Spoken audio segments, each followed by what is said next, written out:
வள்ளி மற்றும் முருகனின் கதை. வள்ளியை காடுகளில் பார்த்த முருகன் அவருடைய அழகில் சொக்கிப்போய் ஒரு கம்பீரமான வேட்டைக்காரனாக தோற்றமெடுத்து வள்ளி முன்பு தோன்றினார்.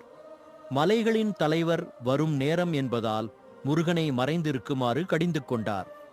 அவ்வாறு தலைவர் சென்ற பின்பு மீண்டும் அதே உருவில் தோன்றிய முருகன் தனது காதலை வள்ளியிடம் தெரிவித்தார்.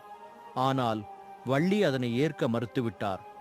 எனவே பின்னர் வயதான தோற்றத்திற்கு மாறி வள்ளியிடம் தனக்கு பசிப்பதாக உணவு கேட்டார். வள்ளியும் திணையையும் தேனையும் கலந்து உணவாக கொடுத்தார். அவர் உண்ட பின்பு தண்ணீரையும் கொடுத்தார்.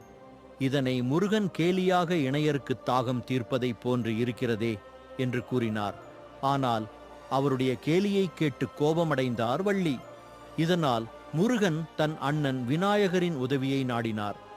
விநாயகரும் யானையாக மாறி வள்ளியை அச்சமூட்டினார்.